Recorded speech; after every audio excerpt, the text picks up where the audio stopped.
So today we'll be getting into some stories involving AEW, Alexa Bliss, a WWE Champion who strangely just lost his title, and more.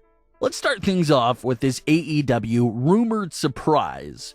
There's a lot of big names rumored to be coming to AEW over the next few months, and now one of those names is Ric Flair.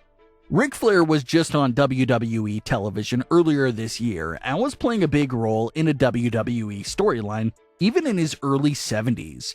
Ric Flair had the entire love interest arc going with Lacey Evans, and it also involved him turning on his daughter, Charlotte Flair. But after Lacey Evans became pregnant, WWE wrote the story off by having Charlotte and Ric make up before Charlotte sent him back home. That was the end of Ric Flair on WWE television. Then it was reported that Ric Flair had wanted out of his contract, and he was granted his wish. WWE fully released Ric Flair from the company shortly after his request. And even in his 70s, Ric Flair is still talked about as a big free agent in the wrestling scene right now.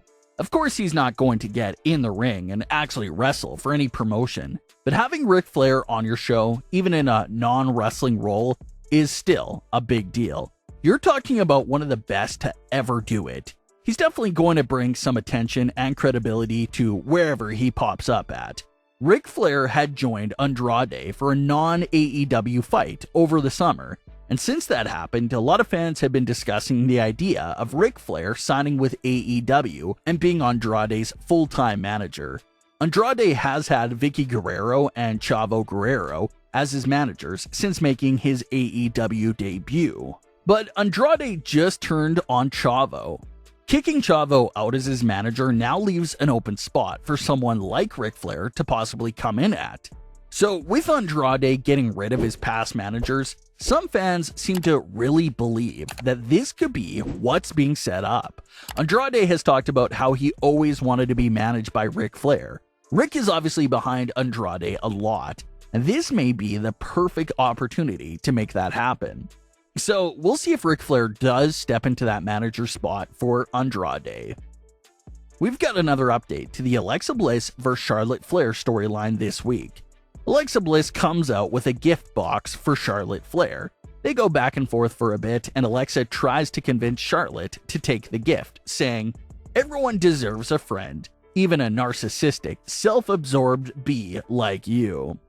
It was a great little line that got a huge reaction from the crowd, but surprisingly that narcissistic line from Alexa Bliss was fully removed from WWE's YouTube video of the full segment. WWE uploaded the rest of their encounter, but that one line was fully edited out.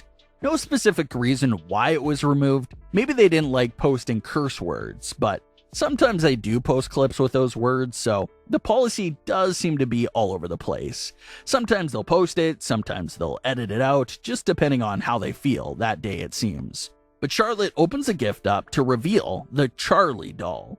This was another alternate version of the classic Lilly doll that was meant to look like Charlotte Flair. Charly had the robe, the title, and the long blonde hair, just like Charlotte. Another interesting side note, WWE was already selling Charly dolls in their shop for $40 after the segment ended. Reason being that Alexa Bliss's Lilly doll has been one of the hottest WWE merchandise items over the last few weeks. WWE officially started selling limited Lilly dolls around SummerSlam, and they sold out several times. So they probably saw the success of that Lilly item and try to keep that success going by selling a limited Charly version of the doll.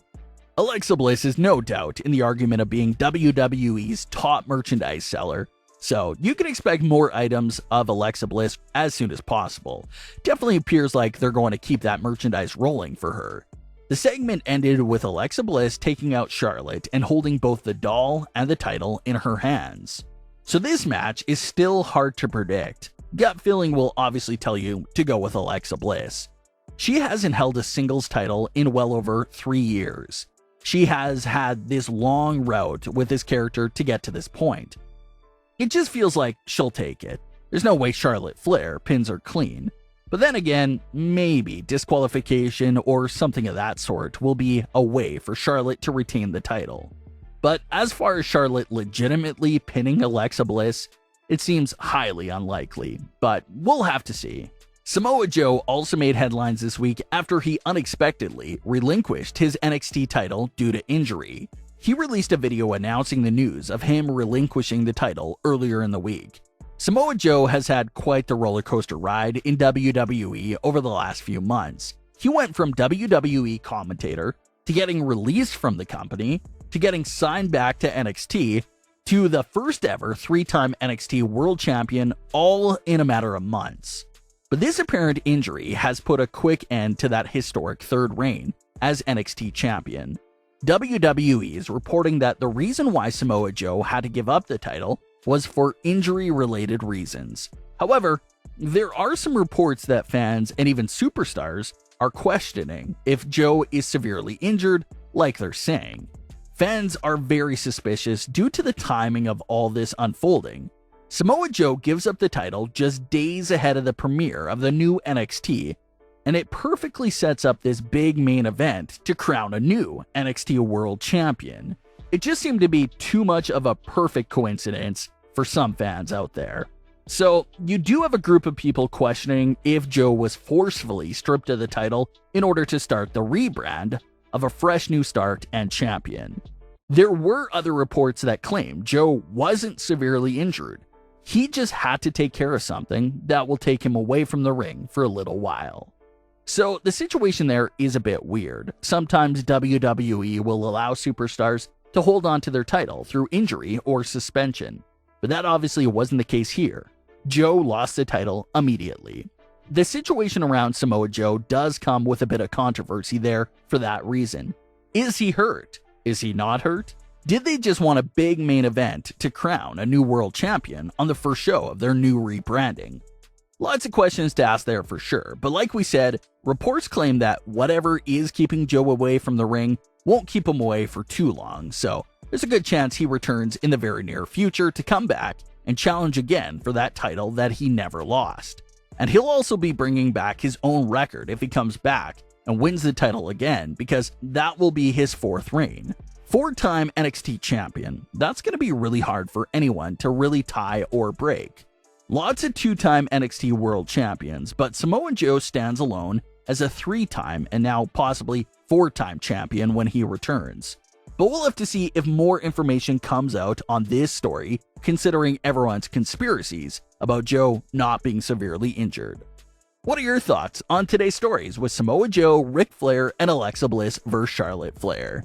Leave your comments, don't forget to subscribe with all notifications on, and leave a like if you enjoyed. Thanks for watching, guys.